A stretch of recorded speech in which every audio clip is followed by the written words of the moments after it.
So good evening, everyone. Welcome to the Art Circle webinar, and thank you all for joining us today. Wherever you are, we heard that a lot of people are in different countries. We hope that you are safe. I am speaking to you from Abu Dhabi, and I want to share this very simply and from my heart. Although the region has been under repeated attacks for the past month, we feel incredibly safe here. We are protected, supported, and deeply reassured. There is a real sense of stability and trust in the way the country is being led. And maybe that's exactly why this conversation matters. Because in times like this, it felt important to come together, to refocus on what connects us, to step away from what divides us, and remember what we share. Because beyond everything, we are connected by our humanity. And art plays a powerful role in that. It brings people together, it opens dialogue, and it reminds us that even in difficult time, there is still space for understanding, for empathy, and for building bridges.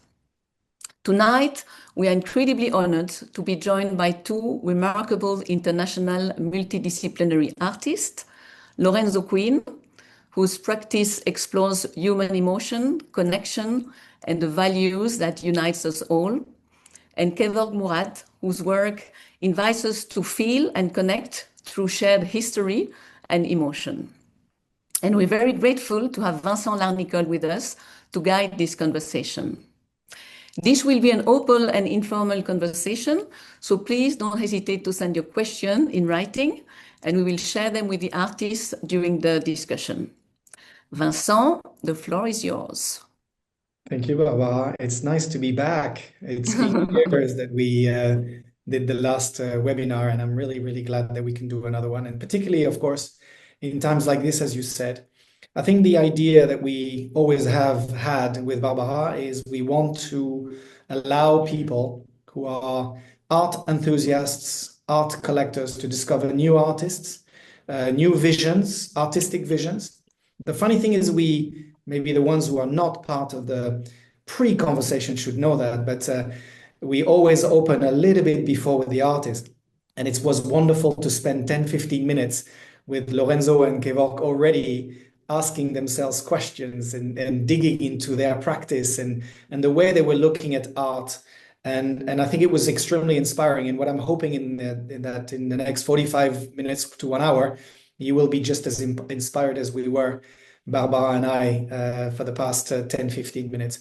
So, Barbara, you gave already a quick introduction, of course, about Lorenzo and Kevork. What I propose perhaps is we have a little bit of a slideshow that will allow the viewers to know a little bit better the work, of course, of Lorenzo and Kevork. So if you don't mind to run the loop, so of course you are seeing the work of Kevork. And I will ask, of course, both Lorenzo and Kevork to comment a bit more their work in the next few minutes. But as you can see, fantastic intensity, amazing philosophical depth, as we will discover by the conversation with Kevork. I think a message of hope coming from both artists is also quite extraordinary. Now, as you probably understand, Kevork and Lorenzo are featured in extraordinary locations, extraordinary museums. I'm sure you've seen some of these works that are world famous, obviously, either in North America, in Europe, and obviously in the Middle East and other places. So it's quite extraordinary to have the chance to interact with both Lorenzo and Kevork tonight. Tonight, Paris time, UAE time, morning in San Francisco again. But I think it's a wonderful opportunity to discover. So what I would like to do is perhaps, and although this is Kevork's work on screen, Lorenzo's work will be on the screen in just a second. Perhaps we can start with you, Lorenzo, and I would like to start simply by asking you to tell us about yourself and really how it all started. I know that you started with different types of art yourself. You've been a multidisciplinary artist all your life in a way. Your art is very spectacular, but at the same time, it's very strong and brings a fantastic message of hope.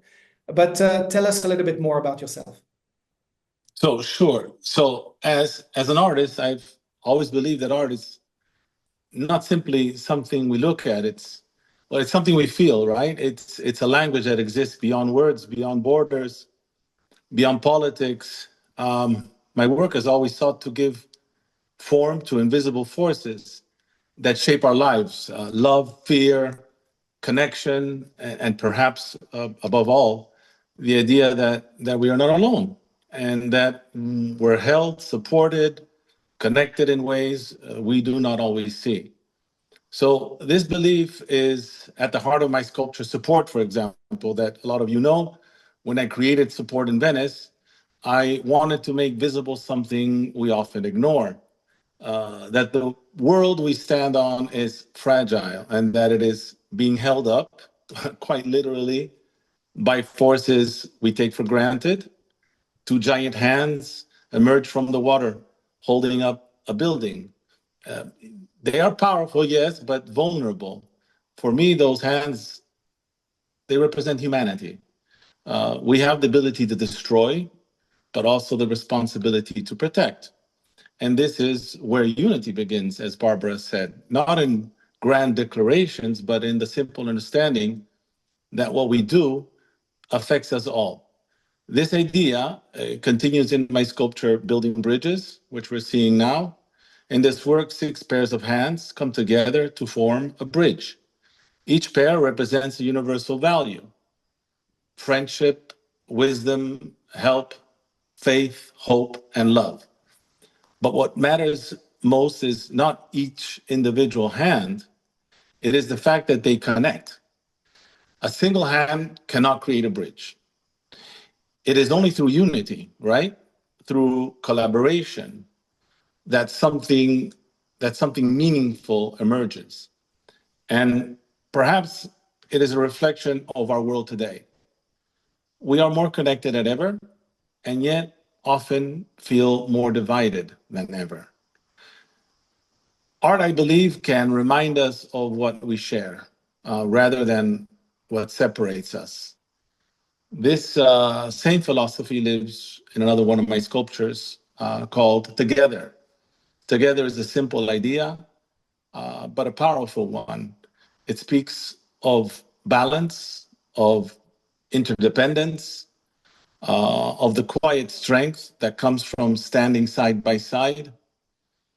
In my work, hands are a recurring symbol because I truly believe they are universal. We all understand them. With our hands, we can build or destroy, embrace, reject, connect, divide. They are perhaps the most honest expression of who we are.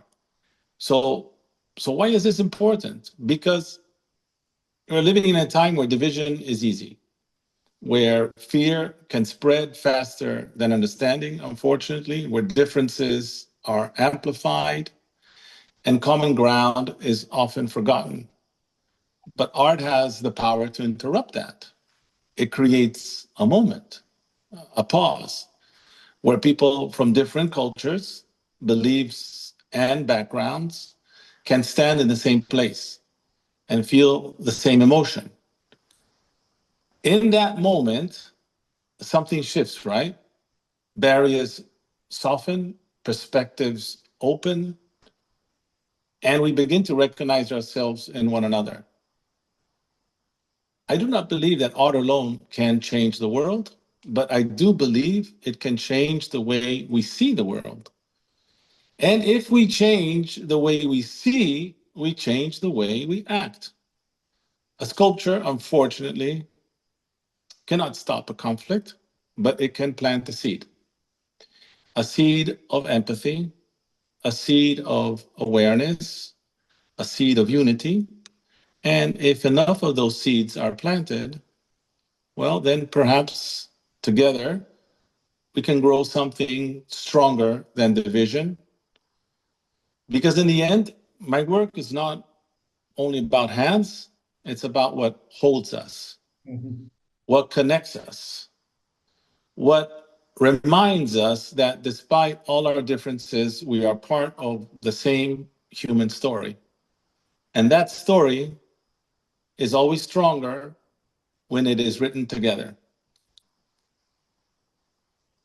Beautiful words, Lorenzo. Actually, Thank you. you're obviously, I mean, this is the interest, of course, of meeting with artists is not always do we have artists who can produce beautiful art, but also express what they have in their hearts. So I thank you for the kind words, and I would like to maybe to switch to Kevork, and of course ask the same question. Obviously, you're a very different artist, Kevork, working on different fields, but I had the chance to spend a little time with you today at your gallery. You're opening a show in a lovely gallery in the center of Paris.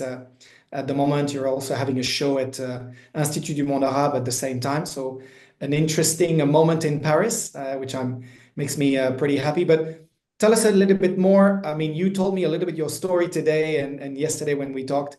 Quite a fascinating story, just like Lorenzo. Tell us a bit more why you're doing this and where you're coming from. So I was born in Syria.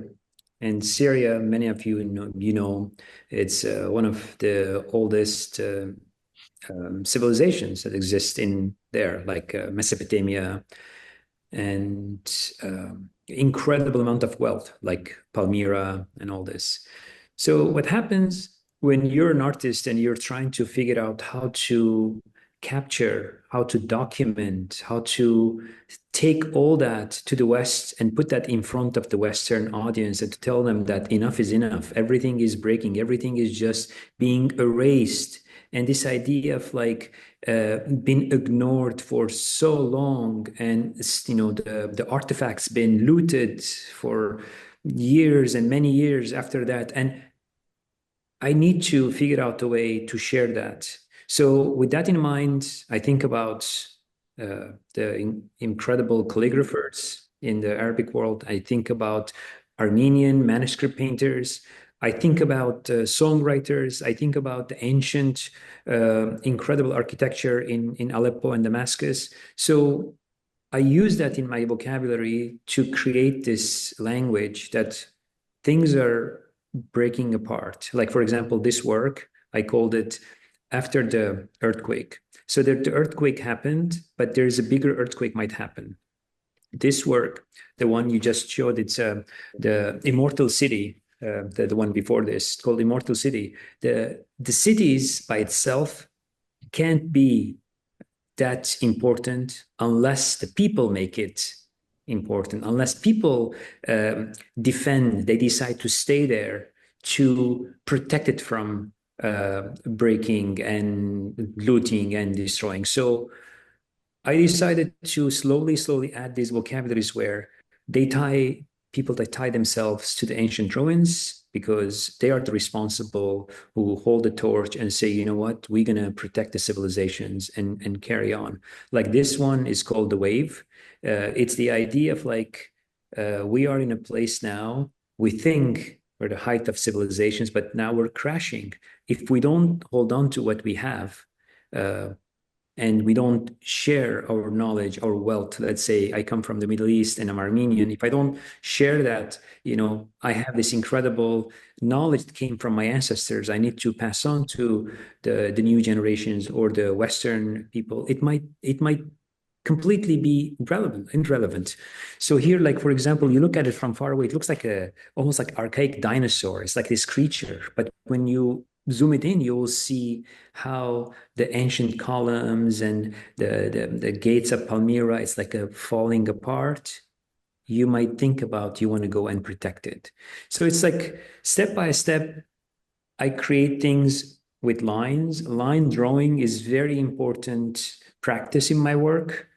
I feel like the line is true to being 100% raw. When the audience sees the work with lines, the artist is very raw and vulnerable. So this piece is, if you go back to that work, I want to talk about that, the previous one, because Barbara witnessed it in Doha. It was there a month ago. I showed this piece there a month ago. I was very lucky to do so. Yeah. With Sandra, who is also here listening, I think. Yeah. It was fantastic to be able to see it in real. So I created this piece with the support of the Aga Khan Museum in Toronto, and this is called The Memories of the Stone. It's a piece inspired by Andalusia in 10th century, where in the same government, it was an Islamic government where they had Jewish government workers there, Christian. So basically, three faiths were part of the government, and they built incredible amount of wealth there. And I created this inspired by that, and decided to put this in front of today's audience. And the stones carry the memory, and the stones telling today's audience, what have you achieved 10th century later? Where are you now? You're supposed to be even more peaceful, more tolerant with the different faith. But look where we are. We're even more divided and more hating each other. So basically, the work is almost like trying to embrace humanity and say, please just pay attention. Don't destroy yourself more. It's three-layered, 12 meters, 6 meters, 6 meters, and 2 meters, 80 centimeters height. Sorry, go ahead. On fabric, it's all could be folded and put in little suitcase, and you can take it with you anywhere you want. It's like it fits in a little suitcase. That's also part of the mission, the philosophy of my work. So, for example, this is here. You see, it's like this little fabric. If you open it, it's the work. Yeah, that is absolutely fabulous. And actually, I would like to get a little technical, if you allow me. And maybe we start with you, Lorenzo, and we'll come back to that technical aspect because, again, I think this is a critical part of your work. Lorenzo, when we see your work, a lot of it is very spectacular. I understand you're in Barcelona right now. You have a studio and you're working with a studio. Can you be a little bit technical about how you work? What is your process? You were talking about doing drawings first and then building probably and working, I suppose, maybe with craftsmen and so on. How does the process work? Well, the process has, of course, evolved over the last 40 years. In the beginning, of course, it was quite different. However, some things never changed. So one thing that has not changed in the last 40 years is I need a subject matter. It's like, because for me, creating an artwork it's almost like when you go and you want to write a book, you have to know what the book is about. So I need a subject matter. And then I'll draw, and then from the drawing, I'll try to make a sculpture. But of course, I didn't start as a sculptor. I started as I was also drawing, and I was drawing a lot more, and I miss it now. And then I went to painting, and from painting, then I finally evolved into being a sculptor. At that time, I was doing a lot of different arts. I was singing. I was in a band. It was my own band. Barbara, I don't know if you ever heard me sing. Maybe you did, maybe you didn't. Yes, we did. We had this extreme privilege when we were in the desert. Okay, so anyway, I still enjoy singing in the shower, but and then I started painting, and eventually I did movies. And in one of my movies, I played my hero, who was Salvador Dali. I loved Salvador Dali, and I was lucky enough to play Dali. And that's when I realized that, of course, because I was a surrealist painter, and that's when I realized that I was just doing a bad copy of something that a genius had done before me, and I had to do something different, and I had to find my own calling and niche. And I went towards sculpting, and I left surrealism, and I became a symbolist. But what changed, of course, is the dimension of the artwork. In the beginning, art, sculpting is very complex. You need space. The materials are expensive. In the beginning, I couldn't cast bronze. I made resins that looked like bronze, and then if the client bought it, I would make a bronze. And of course, the sizes got bigger and bigger until eventually I got some commissions to make bigger work, public work. And yes, now I have a few studios, a few foundries, and a lot of people working with me alongside me, and it's great because, well, on one side you have the responsibility because now it's a big team, and I think that's the worst side of the art is when there are days that you have to wake yourself up because you start thinking of it as, oh my God, it's a business, and that's the worst thing. I always try to catch myself from that, and I want to go back to just being an artist and not caring, right? And just doing things that come from the heart. However, as a sculptor, especially when you're doing monumental things, it's a little bit more complicated because you have to have, for example, permits. You have to have planning. You have to sometimes plan a year and ahead. You need it's a big team. It really is. It's an ensemble. So it's not something I'm just going to make a monumental work and see if somebody takes it, which, by the way, I have done that in the past. It's been, yeah, I have done that in the past. And sometimes it went well and sometimes it went tragically very, very wrong. So that's it's something. We were talking with Kevork before, and he was mentioning how he sits down and he draws, and it's exciting because I do that sometimes when I draw. But when you're sculpting monumental work, unfortunately, actually, you can't do that. It's something that has to be very well planned.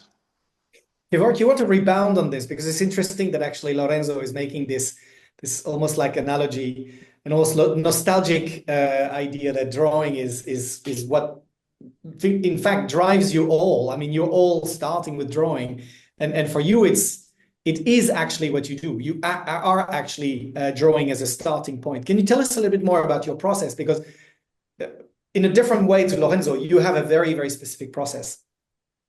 So my process, first of all, I draw all the time. For me, sketching, I have a series that I call it airplane sketchings or say, subway sketching. So I have sketching I have tons of sketches. And at the studio, I have two different practices. One is I put this is, for example, 2.5 meters paper. So it takes a very long time to draw. Like this piece, it took me 6 months to finish it because I purposely choose a medium, which is paint. I have this little bottle here. I'm going to put this little bottle. I squeeze it. So while it's wet, I smudge it. So when I do performances, I do in a very small paper. I smudge it with finger. When I do in large format, let's say surface, this is 3 meters, I use a brush to smudge it. So at the studio, I create things based on what I'm thinking. Let's say, displacement. Let's say it's a memory. And I want to capture, lost specific artifacts. I rethink about it, and like this piece, for example, it's how the migrants crossing Mediterranean Sea, and many of them they drowned. So what I did, I create like a little drawing, and then I said, maybe I should create a little larger work. It's 2.5 meters high and all this. So, but when I get asked to do pieces for institutions, like what I did yesterday, I plan it, even though I love doing spontaneous work, but I plan the structure of it. So it's kind of the skeleton has to be planned for it to, like this piece, the Tower of Babel. This was probably one of the most elaborate structure that I created because it's 6 layers. Every layer has 2 different subjects. Beneath each layer, there's calligraphy. I speak 5 languages. I decided to put those 5 languages in it. So people are going to ask what languages? Okay, Armenian, Arabic, English, Turkish, and Kurdish. So I decided to put this because Tower of Babel is all about languages, but I had to put the languages hidden so people can see it through the windows.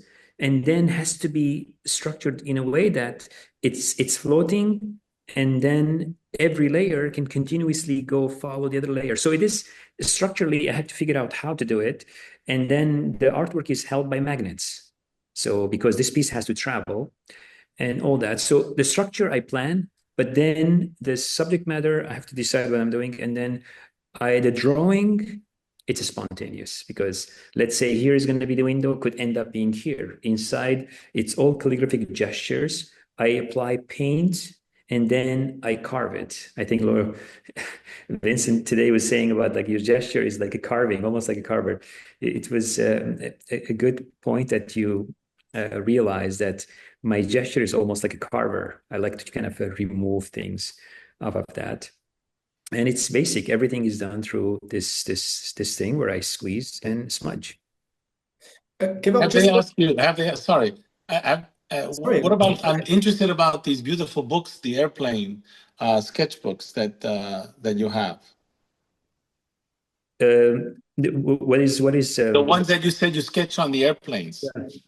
what I do with them, or what happens to it? Yeah, what you show them? You ever show them? Because I'm sure they will be very interesting. No, I have 4 of them here. I have 4 of them. Amazing. It's in this show right now. I usually travel with it. My backpack has many of them. So when I came and then showed the gallerist, and she's like, "Oh, why don't we show here?" I said, "Sure, no problem." Beautiful. I enjoy creating. I even have a little smaller sketchbook that I'm using it here on the metro because I don't want to open bigger paper. Because on the plane, I know the size of the seat, so I allow myself in a specific size. So on the metro, I allow myself a tiny size. I actually also create a lot on the plane. People ask me, where do you come up with the ideas? And I love flying. I love long flights because, we were so connected today, right? Our phones are our offices. And of course, 20 years ago, 30 years ago, I think we were a lot freer. And now we're not. I don't know if you're able to disconnect. I try to disconnect, but I really can't. So I disconnect on flights. Yeah, and when I'm driving. And so, but when you're driving, you can't draw, you can't write. But on flights, you can. And I really enjoy it. I come up with a lot of ideas and on flights. I love them. I want to ask you just one last sort of technical yet artistic element of your work, Kevork, is this. We talked about the ma moment, the emptiness, and I think this is a significant part of your work. Can you elaborate on this? Because there are many empty spaces in your work, and what do they mean? Why are you doing that? I mean, what's the idea behind? So early on, when I was painting on canvas, I was drawn to the idea: how can I remove a certain section in the painting? I mean, remove with the paint. Like for example, this right piece, you see that the yellow is covering a certain part. So when I'm covering this part, I'm exploring the idea of this emptiness. So what happens with this idea of ma? It's all over us. Like when you meet someone, you have a distance, you have a certain distance between you and someone else. That's an energy. There's certain, and I'm sure each person knows how far can stand from that person. Each person, they have their own distance. Like sometimes you feel uncomfortable when someone else comes very close to you. And some people, they want to be very close and you don't want to be. So in the work, it's the same way.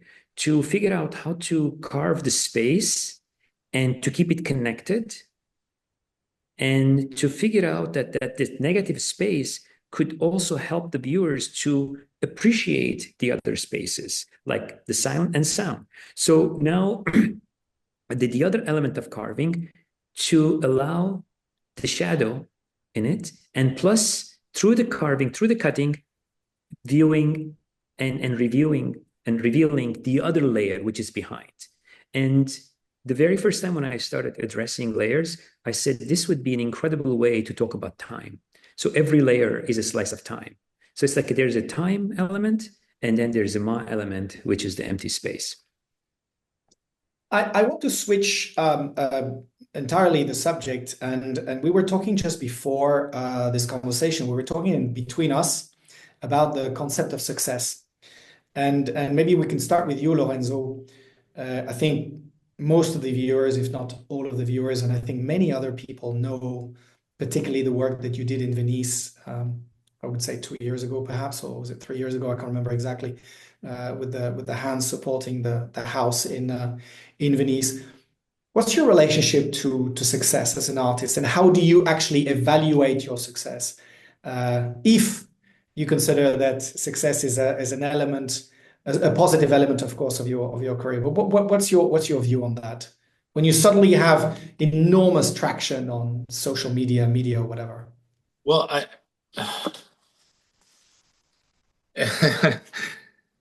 it depends what you mean for success. So one thing is like public awareness. A sculpture can be successful because, yes, I guess it makes the front cover of a magazine or something. So in that sense, it could be successful. But I think that for an artist, success is far beyond that, right? And we were saying before, I mean, I don't really ever feel successful. And I think that the day that I feel that I'm successful, I think it'll be the day that I will, yeah, stop creating, because I am always trying to be better, to find new new ways of creating my art, uh, break new barriers, and it's of course not always about larger work. It has nothing to do with the size of a work, or where it is, or who's seen it. Of course, it fills your ego, right, for a few minutes, hours, whatever, days, but then it's gone. That kind of success. There's a funny story about. I have to tell you this story because it's a funny story about the support. So this sculpture support that I made for Venice. At times it's just being in the right place at the right time. And I think I was at the right place, right time, which helped the success that this sculpture had. And because the day I inaugurated the sculpture, coincidentally, I didn't know, nobody knew, as you usually don't know when he does things like this. But Trump pulled out of the Paris Accord, the climate. And this sculpture, of course, um, was in reference to that. It was to it was about climate change, and so the fact that he pulled out of the Paris Accord, there were a lot of journalists in Venice, because it was the opening of the Venice Biennale, and so they used my sculpture as a backdrop to, of course, um, tell the story about Trump pulling out of the Paris Accord. And so it became even more famous. And I was even interviewed by the Weather Channel, which is interesting. And That's cool. That is cool. That is cool, Lorenzo. yeah, but listen, Talk about popular success. something very, very cool happened that made me put my feet firmly back on the ground, which was an amazing thing. And I'm so happy it happened to me, because at times success, of course, listen, in the end, we're also human beings, right? So it can affect you. And I was walking on the streets in Venice, and I was walking in one of the piazzas, in one of the squares, and I stopped in front of a beautiful sculpture that's there, a beautiful old monument, and I was just standing in front of it, and a gentleman came up to me and said, "Can I have a photograph?" And I'm like, "Wow, okay." He recognized me. It's cool. And so I stood next to the monument, and he said, "No, no, no, no, of me next to the monument. Can you take my phone and take a photo of me?" So it was very good. So and you immediately understand that, that in the end, you have to put things into perspective. But as we were saying before, success really is fleeting. It's important to be successful inside, satisfied, I would say. I think success is satisfaction. And I think artists, well, at least myself, I'm rarely satisfied. I always think I can do a better job. When people ask me which is your favorite sculpture, I usually answer my next sculpture. Kevork, thank you very much. Of course, Lorenzo, it's a fabulous story. Thank you so much for sharing that. Kevork, I mean, you're just coming out of an exhibition at Institut du Monde Arabe. Talk about success, right? But you have, of course, your work is collected by some of the most incredible museums in the world. What's your take on that? What's your take on an artist's success? I think success for an artist is to be able to share the work with the world, to be able to share it without the censorship, to be able to travel, and to be able to feed themselves and the family through the art. So we don't have to go struggle, do waitering and cleaning other places or do different jobs. And the society, they need to understand without art, the society is dead. They need to figure out how to support artists. They need to figure out how to help to produce the next kind of a generation of good artists. Because nowadays, I feel like the entire energy is going through technology and AI and all this, and art is becoming the very last thing. You know, if you have extra money, then you can support. So if we don't support the artists, we don't give education through arts, we're gonna die as a civilizations. So I'm very lucky. I think I see the success because I'm able to share my information, my knowledge, whatever I have with the world freely without being censored and feed my family. Yeah, and actually, now perhaps we can talk a little bit more about maybe your ongoing projects or the things that you are planning to do. And perhaps I wanted to, before I maybe finishing with Lorenzo, take on your relationship to other arts as well.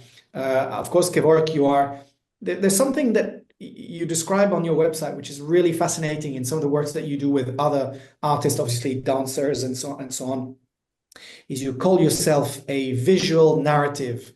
And I quite like that term, that you're not making decor, you're actually part of the visual narrative. In the projects that you have in front of you, do you have more of that sort of multidisciplinary projects? Is it something that I know that this is something that is, of course, extremely important to you. You draw musicians, as you told me again today. What's your vision for your future art projects, I would say? So future, I have a project that has been brewing and cooking for a few years. It's a classical piece with a quartet and clarinetist. It's a piece by Olivier Messiaen. It's called The Quartet for the End of Time. So he was this remarkable composer who kind of created In the Prison piece. So I think about that piece a lot because it's a huge responsibility for me to capture his faith, and then at the same time he's struggling in the prison, and he created the beauty in that place. And we are living in a similar situation, even though we're not in a prison, but we are in this decline, culturally decline time, that we need to figure out how to share situations and performance like this to uplift the society, to tell them that it's okay. Let's inspire each other. Let's make something beautiful to beat the war, to just go against this thing, to go against the ugliness. I feel like art has a huge role, and I'm lucky that I'm able to create performances and share like a modern day storytelling. That's why I call myself a visual narrator. Yeah, I love that, Kevork. And actually, I also loved the conversation we had, Lorenzo, about the project Hope. I think and if we could go to the visuals of this work, can you tell us a little about this? But this is a very strong piece, I think, Lorenzo. And can you tell us a little bit more about this project? Yeah, this is part of the ongoing dreams. A lot of these artworks, they're dreams that you're able to fulfill. This one I haven't been able to fulfill it yet. I hope I will in the future. It was something I had planned actually for this one, for this Venice Biennale. This, of course, is the Tower of San Marco that was supposed to be submerged. It's a scale of 1:1 with San Marco at the top and a little girl. Her name is Hope. It's a girl because it's Venice, because this sculpture was going to be in Venice. And but it's this girl, basically. Hope is the last one to die, to go, right? And I thought that it would have been too bad we weren't able to do it, and we weren't able to get the permits finally to place this sculpture in Venice. I think it would have been a very important message because the world really is drowning, and this is not just a climate issue; it's what's happening. Unfortunately, this horrible war, and it's not just one war. There are many wars around the world, and I think it's a very difficult, very sad moment for humanity. And if we can plant the seed, as I said before, and make people somehow, realize that we're in this boat together, right? And that one side of the boat goes down, the whole boat goes down. And how I am trying to yell, I'm trying to scream, stop. How do I do this as a human being? Well, I'm an artist. I have some voice as an artist, so I try to make art that can make people reflect. And this would have been something that I think that at this moment in time would have been very, very important to share with the public. I wasn't able to do it. Hopefully, I'll be able to do it next time around. Barbara, I want to ask you, do you want to try we have a new thing that we want to try with Barbara is to actually ask some of the people who ask questions. What I try to do, just to explain very briefly, but what I try to do in the questions that I ask to these two incredible artists is to try to summarize or synthesize the essence of some of the questions that were raised on the chat. But if there is anybody who wants to ask a question live, I don't know if we can try that, Barbara. Do you think we can try? Yes, exactly. That's what I was suggesting. But in case it goes in every ways, then maybe it will be difficult. But because it's a very friendly and open discussion, I would propose that we all unmute, and anybody that want to ask a question or add a comment is very welcome. I would like first to because of course I can do it at the end, but just Lorenzo and Kevork, you are two amazing artists that I really love, not only as artists, but as person. You know that very well, both of you. And I want to thank you deeply for accepting this invitation. I couldn't imagine better as artists to open this first webinar about peace, peace through art. And thank you, Vincent, for your perpetual fidelity to the art circle. Thank you so much. Thank you, Barbara. Thank you. It's my home. But let's try to have some questions. I don't know if there is So yes, I think Flo, you can unmute everyone, right? And thank you all for joining tonight. It's very nice to see so familiar faces. Okay, maybe you can unmute yourself. I just wanted to add a comment, I guess, before we can start into a more free-flowing sort of asking questions. It's such an interesting link that you created, Barbara, this East and West. Have you realized like the storytelling also with Kevork and Lorenzo coming from these two different sort of worlds and how through art, although their practices are very different, but they talk about the similar sort of themes, Absolutely, yes. So any other remarks or questions? Please feel free. Was it like a deliberate choice, or was it just so happened that you thought that they would be able to kind of work very well alongside? It was totally obvious for me when we decided with the team that we would like to, unfortunately, due to the situation, to go back to webinars that we did during the COVID. Immediately, I thought about, okay, Kevork and Lorenzo will be perfect. And I don't think you knew each other before. I mean, maybe you knew the work of each other, but I don't think you knew each other. You met. Correct. You have two very strong personality, very different personality, very different approach, but two people that are so interesting.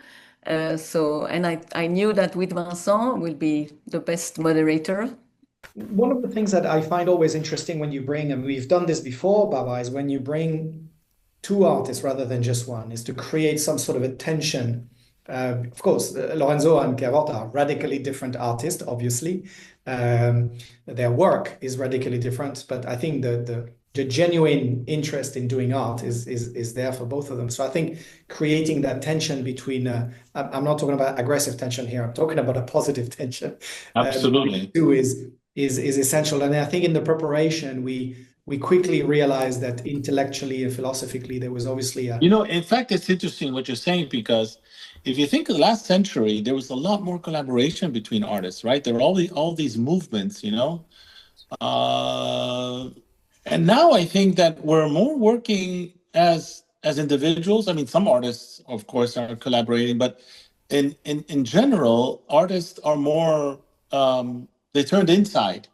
And I think actually that's sad, because I would like to actually, I did a few collaborations with artists, and I would like to do more. I would like to work side by side with some artists, because you always can learn so much. And when you're able to speak to another artist and see where they come from, and how they approach the work, and their thought process, and their technique, it's actually very interesting, and you grow a lot. And I liked that idea of last centuries, where all these beautiful movements, the Fauvism, the Surrealism, Futurism, Bauhaus, all this was going on. It was interesting. I miss that. I miss that today. But Lorenzo, and maybe Kevork, you can rebound on that. The question is, were they collaborating or were they challenging each other? Is the question that I would like to... Both. I think both. Kevork? I think we are collaborating now without thinking about it. So, for example, when I saw Barbara put us together with Lorenzo, and I'm like, I felt flattered. I felt that, if I'm next to Lorenzo, it means my work is important. You know what I mean? I feel like same here. Yeah, see, like that's a collaboration. Yes. You know what I mean? So it's like, and now the next level is like, maybe through this webinar, we get invited to exhibit together. We get, when I put my work next to your work, it complements each other and creates this interesting dialogue. And that is, for me, collaboration. We don't have to be the ism. I don't have to follow your kind of a genre or your mind. But when we are together in dialogue, like this dialogue happening between us, it's kind of, we become ever sharper, and we will together say something more powerful between my soft material, your hard material. You know what I mean? It's like very different from each other. Listen, I wanted to ask you something. Mm-hmm. I want to ask a question. Can I ask a question? Of course. Okay. Give it a shot, Lorenzo. Okay. How do you feel about, how do you react to AI? AI, at the beginning, I was excited. Then very quickly, I realized that it's going to be destructive for humanity. And now I'm actually looking at it from a very different point of view.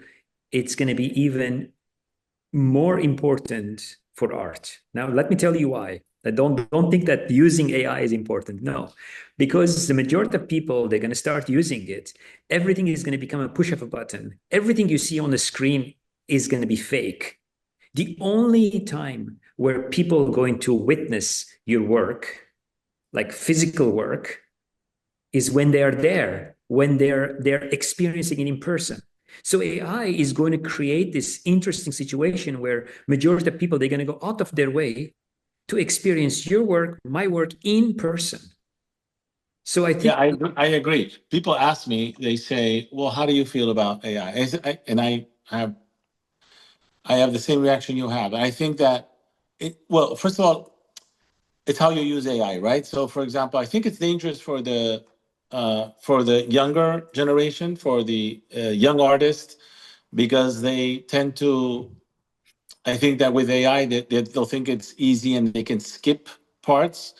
But it's so important to know that, to have that knowledge, because, for example, I think school is very important. Art school is very important to have some base, because, or else, if you don't have, so nobody can teach you creativity, but technique, I think it's important, because then you can free your creativity. If you actually know how to do things, then you can do them. If you don't know how to do them, then you have to stick to a certain genre, for example. And AI, of course, will give these young artists or older artists that are trying new things maybe an initial edge. However, I think that I am more confident than ever that I think collectors and people, as you said, will appreciate the human made. The fact that it's human, meaning that it may be less than perfect, I think that's what will attract the viewers and the collectors. So I'm confident. I think that unfortunately AI is very dangerous and it can be the worst thing that can happen to humanity. Of course, it can be very good for medicine and advance of many things, but unfortunately, human beings, we don't have a good track record of only thinking for things for good. There's a lot of evil out there, too much evil out there. And unfortunately, they will probably think about, not good uses for AI. And that can be dangerous. Yeah. That part is then it's numbing the younger generations. Like now, so many people who want to illustrate, they illustrate through AI and to create certain logos AI. So that it's going to numb a certain generation. So we are going to wait. Maybe we're going to skip the generation for them to appreciate, the craftsmanship, to work on themselves. And it's like a digital camera. When the digital camera got invented and people said, oh, maybe we're not going to, see successful photography because everyone is going to be a photographer, So it's like a very similar wave. But at the end of the day is I wish people can pay attention to work on their crafts, to draw and to... Yes. However, I think the good side of it is that more people give it a shot. More people try. More people are going to be less afraid to try to express their creativity, and then hopefully through this initial easier way of doing it, then they'll get excited and want to explore deeper sides of creativity. I mean, I'm thinking Leonardo da Vinci. What would he do today? Without the technology that is there today, he was the creator of technology. He created technology to make his works, and now I think he would just go crazy. How he would employ it, I don't know. He was such a genius, but I think it's interesting. It's interesting as a supportive tool, not to replace it. And I think that a lot of people, unfortunately, are replacing rather than supporting. There's always room for great artists. Whatever the technology, whatever the systems in place, there's always room for great artists. And I think, and whatever the generation, there will be great artists from places that we do not suspect. And they will use AI just like my generation used digital photography, as you rightly said, Kevork, and like Leonardo da Vinci was using, other tools, and that's just the course of life. So thank you very much, Kevork and Lorenzo for this. Barbara, I guess we probably need to conclude, right? I'm looking at the clock. I mean, I would love to ask 3, 4, 5 more questions, to be honest, but I'm not too sure we have time. So maybe we can, I see also that there are maybe question on the chat, but otherwise, yes, if you have one or two questions. I would like to ask, I mean, Lorenzo, you are actually a resident in Abu Dhabi, although you are in Barcelona. Yes. And of course, Kevork, you are Syrian by origin. So I would like to have your take on being an artist, or let's say, engaging with artists from the Middle East. What is your take on the Middle East artists, museums, the thing that you know of this region? I mean, Barbara, myself, and the people who are on this video call, a lot of us, we know what has happened in the past 10, 15 years. I would say 25 years. Let's say 25 years. And it's a gigantic leap forward, a little bit like Lorenzo, we talked about the Renaissance yesterday in our call. Of course, Kevork, you're Syrian, so it's not a new story for you. But The Gulf is a bit particular. What's your take on that, Lorenzo and Kevork? So obviously, yes, that's the main reason why I went to Abu Dhabi, because I believe, as you said, it's like this Renaissance period there. So much is happening, and there's so many opportunities. There are opportunities there that are just not available anywhere else in the world. And so it's very exciting to be there as an artist. But of course, there are still leaps to be taken, even though giant leaps have already been taken. I mean, Abu Dhabi has opened these incredible museums, and more are still opening with the Guggenheim coming. So definitely, and Dubai is also opening up museums. Sharjah, as we know, has a huge cultural life. So the whole region is really growing. As a sculptor, I still miss the a facility to actually cast large sculptures. We don't have that, and that is something that is missing, and that is something that I think just has to happen. So as I think that as a painter and as draftsman, you can work very well in the region. As a sculptor, it's a little bit more complicated, because even though I could create sculptures, mold, and then I would have to still make the molds, and bigger work I just cannot make. I have to send out to other regions, to Europe or other places to be made. And I think actually there's a big opportunity for that, because we would bring a lot of work that is necessary for the region. So that is something I'm campaigning. I'm trying to open this foundry. Barbara knows very well. Yes, and I'm sure you will succeed. Thank you. Kevork, you were in Doha just recently for Art Basel. What's your take on that, alongside what Lorenzo was saying? So I feel like the Middle Eastern art enthusiasts, they're educating themselves continuously. They're comparing themselves to the Western collectors. They're learning from the Western collectors. And the closest thing I can give you, my visit to Beirut. So I've been going to Beirut quite often. So whenever I go back to Beirut, I work with Tanit Gallery in Beirut. I see the changes, because I don't go there every day. I don't go there every month. I go there, let's say, every few years. And I see the difference. I see that people are very thirsty to see the next, to see the new thing. And they love to be part of the art, part of what's being said outside. They want to bring that. So especially when I do performances. So I take many of my performances to Beirut, and I see huge followings, and people love the new things to bring to the Middle East. And that's for me something very exciting, because growing up in Aleppo, I did not witness that. So now I see more and more that in the Middle East.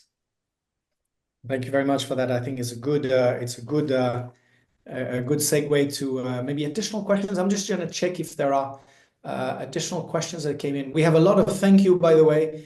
Obviously, a lot of people are extremely happy to be part of this conversation. This is absolutely wonderful. I hope we actually addressed, in a way or another, all of the questions that were raised. I think we did. So I don't know if there are others, but can I have one question? Of course. Thank you. As you know, I'm coming from Beirut, and I'm a part of the board of the Surso Museum.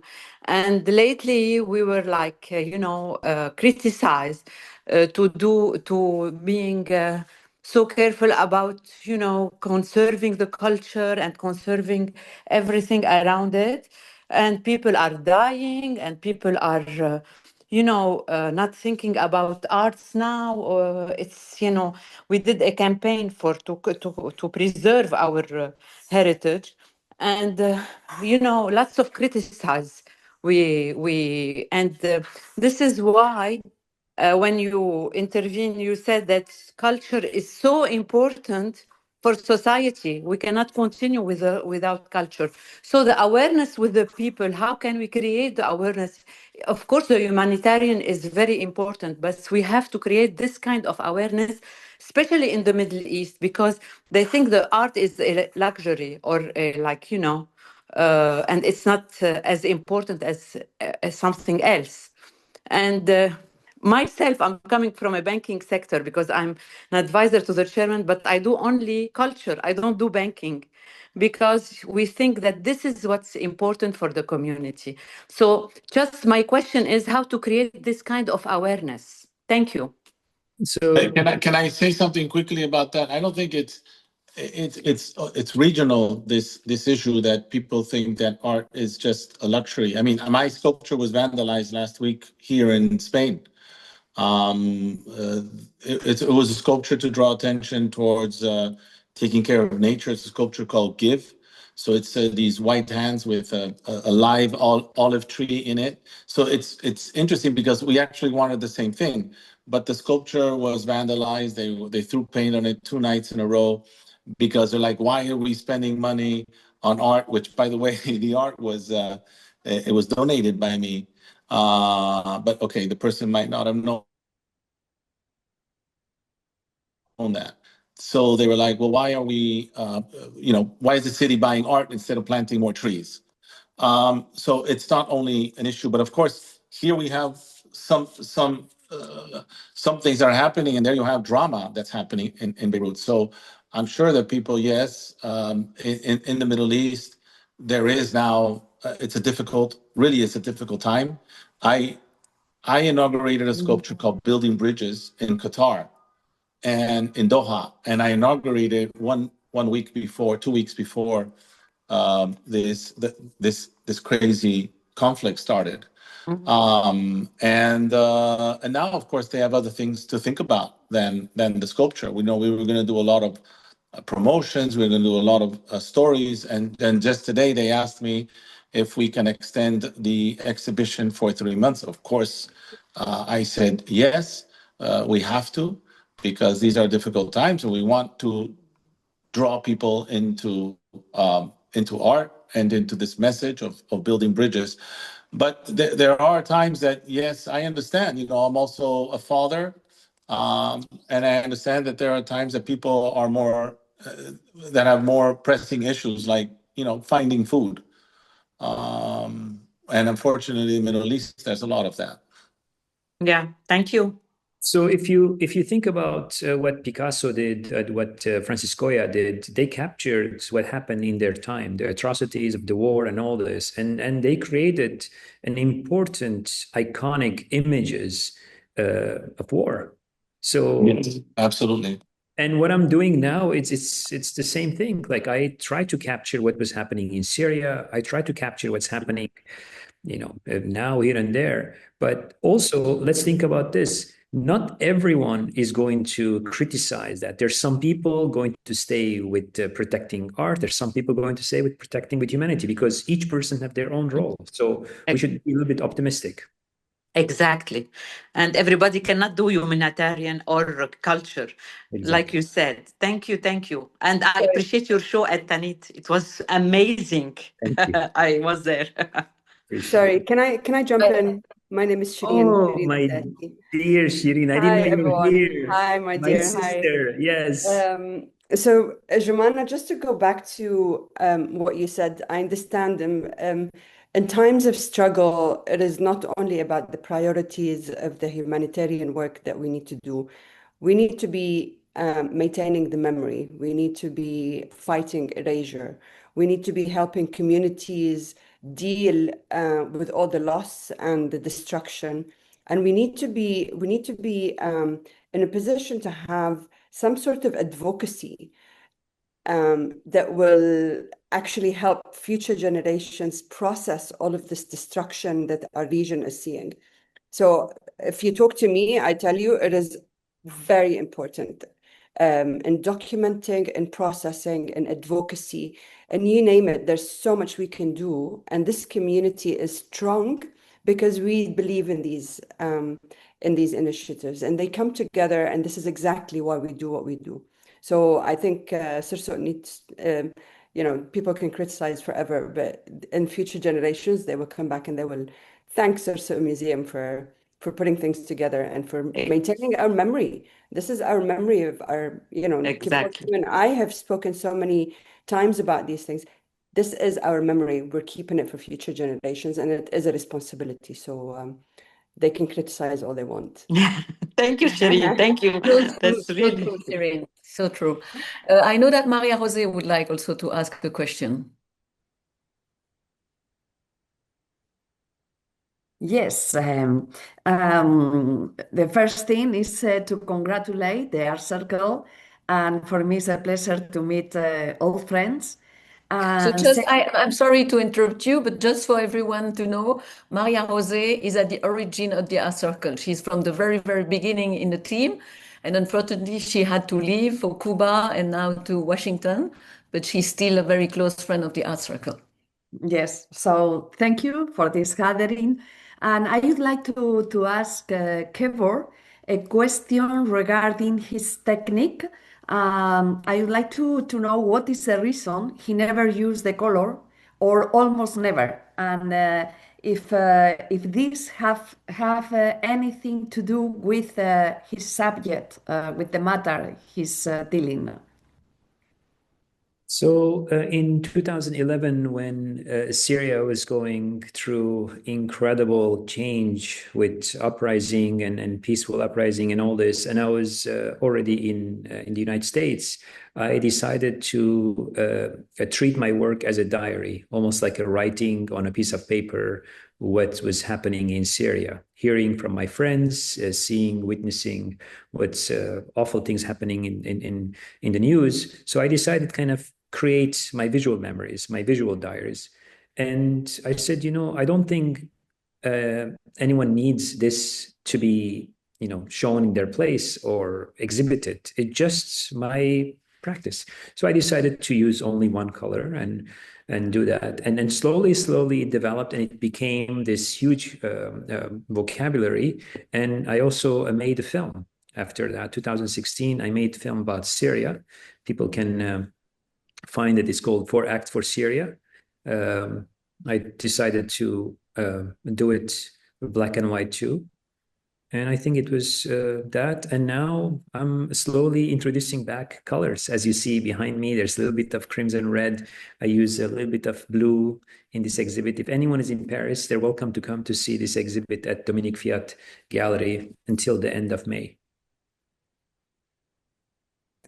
Actually, if I may testify, I went to see the show of Kevork this morning, and I can tell you that there are plenty of colors in this show.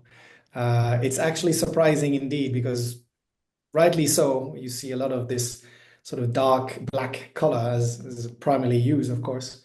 And it was a big surprise for me when I went to the show today. It is colorful, although only red and blue and yellow. But it actually makes it really, really colorful, really interesting, really fascinating. I hope you will show more of these pieces in Washington, D.C., perhaps. By the way, Washington, D.C., the World Bank, they have 11 of my pieces. If you're there, anyone is there, they can just go visit some of my work there. So I think we're coming to the end. Is there a last question, or will we say goodbye? Nobody? Because we could ask you a question all night over. I mean, it's so interesting. Nobody? Okay. Maybe somebody is writing something, no? I'm happy to ask a question since I have the platform here, Barbara. Thank you. I mean, both the artists, you guys are amazing. Thank you so much. Your work is so inspiring, and um, I have a very small question. So, how would you say, like, what kind of audience response would tell you that your work has opened genuine dialogue rather than just like an emotional admiration? Lorenzo, go for it. No, well, I've been lucky enough to, I think, a few of my works have done that. Definitely the work in Venice, but it was very interesting what happened with the work in Egypt, because Barbara, that's the time we saw each other, right? The first time. That's where we met, absolutely. Yeah. I was lucky enough to have met this amazing woman. I was. Barbara, which, by the way, I don't know if you know, Vincent, but she took us in as refugees when the conflict started. She took us into her house, her and her beautiful family, her children, her dog, and we were so lucky to be with them for a week. They're amazing people. So this sculpture that I did in Egypt, I think it did create a dialogue. It was an important timepiece because we had just come out from COVID, and I think COVID was very interesting because it was the first time, other than a war, because it was a pandemic and it affected the entire world, we were all somehow connected. And and I was asked to make the sculpture to be presented in front of the pyramids of Giza, and it was so interesting how there was this need people to come back to humanity, to be able to this touch, right? In the end, we're about connections. Humans are about connections, and very important this aspect of humanity, and be able to, you know, to be together. And so it was the first time that it was a public gathering, and it was 650,000 people came, over 2 billion shares, and like the world was waking up. So it was good, and yeah, I hope I can do more things like that. And 30 of them were the art circle. Yes, very important. Kevork, you want to react? The only thing that comes to my mind when I did the Epic of Gilgamesh, it's the first major performance piece, and I took it for the first time to Damascus. And it was a very moving experience to see this venue, which held probably like 400 people, and it was 800 people. People were trying to break the door to go in, and the place was completely full, and people shared what they saw. And I felt like something going to happen after this. This was 2006 or 7. I said, looks like the peaceful uprising is happening here. It's going to start from here. It felt like that kind of came up, and this incredible young people filmed it and shared it. And I was very moved. I was not expecting that to happen from Syria, because I said, I don't think anyone is interested in this multidisciplinary work and all this, but I was wrong. I learned a lot, and I brought that energy back, and I started creating out of that energy. Kevork, I wanted to bring my support to Palmyra. So after Venice, the mayor of Pisa said, he wrote to me and he said, why don't you put your support here at the Leaning Tower of Pisa? And I said, that's just for Instagram, but it's not interesting. It's silly. I wanted to transcend. I wanted to do something quite important.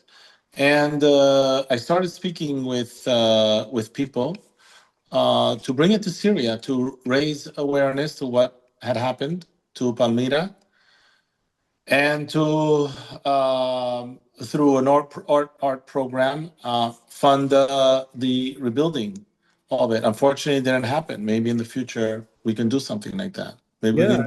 Maybe we can do it together.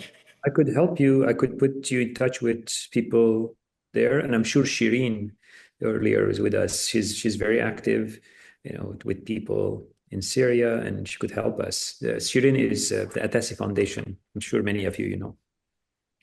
Yeah, it would be great. It would be great. Maybe we can finish with a comment from Marie Gamara, who would like to say something, and maybe then we'll say goodbye. Marie, you're on mute.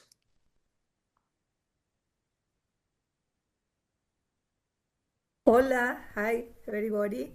Hola. Well, for me, it's so amazing to be with my very good friends from the art circle that I Where are you? miss. Where are you? I live in New York, working over here, and so happy to be with you and to be with these two great artists that not only enjoy to see the comments and the experience that both of you have about art, about the problem that before for, as an artist to separate us, to join us, you know, in the concept to create art, to be a bridge to the new generation until or the present, you know. Thank you so much, Lorenzo. Thank you. Thank you. And thank you so much, Kevork, also for You're this welcome. Thank you. fantastic, and Vincent, no? I'm in New Thank York, so you. stop by my studio in yeah, my studio is in New York. So I'm flying back tomorrow. Oh, please invite me. I, I We am should in do the, a circle I gathering in am, my studio. Anyone is in New York, they should come. oh, Well, great. In fact, I am in the Art Student League, working over there with young artists, and so I'm so happy to be in your studio, to visit your studio. I really love your arts. Amazing. Thank you so much, and also not only your arts, you know, your culture. I really love the culture of Syria and Mesopotamia and all the things. I would Thank like you. also, Kevork, because I am living in Washington, if you invite Mari Gamarra in New York, I will also join you to visit your Yes, studio. let's Maria do. Jose and I, we are very good friends. In fact, Maria Jose visited New York the other day, and he know the place. I mean, we can be together at your studio. Yeah, I think between me and Lorenzo, we can do, art circle in New York, art circle in Spain, just like create branches, and why not? I told Yes, Yes, Baba, exactly. it's a worldwide absolutely franchise. very happy for that. I actually inaugurated a public sculpture in Washington. You should go see it. Oh, It's great. yeah, it's another it's a building bridges, which is interesting because they're not really building a lot of bridges right now in Washington. Yes, Yeah, we have to. yeah, The situation is not only in the Middle East. We feel the yeah. situation over here because everybody announced, well, not everybody, but this announced that they also we can have problem here. You know, it's not only there. Oh, So it's this is definitely a world conflict, and I think yeah, that this is what this talk is about: trying to raise awareness, trying to bring some light to the darkness that is overshadowing the entire planet. And I think yeah, it's a sad time, and we need to bring some light because yeah, it's very sad days. Absolutely, I think we're talking with Vincent about this. I think we're in a third world war. I mean, we don't want to say those words because they're horrible. But when you have more than 10 countries in a conflict, it's called a world war. And we have a lot more than 10 countries. yeah. So this is, we're at a crossroads with humanity here. So that's why I think that as artists, as Kevork said, we want to say we were here, at that moment in life. We were there and we tried to voice our opinion and tried to make ourselves be heard. And we're desperate for people to listen, to listen. And there's not enough people listening now, I think, unfortunately. Lorenzo, I think we always see the dark part because it's the only part that is announced in the news and blah, blah, blah. But it's a lot of awakening in people around the world. Yeah. And for example, in my case, I am from Colombia, Yeah. American Colombia, but you see in Latin America now the situation is terrible too, you know, with All over the world, Venezuela, the yeah, whole world. Yeah. Colombia, Cuba, all of that. So, but at the same time, I notice the awareness of the people. You know, every person when I talk is. Yes, is notice that the situation is terrible, but also is something that is bad. I think so. The people is always asking themselves, what would they need to do, or what we need to do if the situation touches us very close, and everybody arrived to the point that it's time to return to us. Yeah, It's no that's more. why we have to keep. Outside is nothing. Yes, I'm that's why Outside. afraid we have to keep doing what we're doing. We have to I'm keep doing afraid what we're this Exactly. will doing. be the word of conclusion for all of us. We can continue for 5 hours in Yes. New York, in Abu Dhabi, or in Barcelona, but thank you so much, everyone, for joining us. Obviously, Kevork, Lorenzo, Kevork, you've been amazing today. Very inspiring, of course, but that was not exactly difficult. I mean, you're so amazing artists. But now we need to see your work. So I think it's important that we can circulate the information about where we can see your work, which museums, which installation. I think that should be the next step for us, is to gather around your works wherever it is. But thank you Yeah. very much, everybody. And we'll Bye-bye. be very happy to share that, Kevork and Lorenzo. If you send it to me, I can share it with all the participants of today. And Kevork, I think you'll have a lot of visitors as you invited them. So I will share the details about also your studio.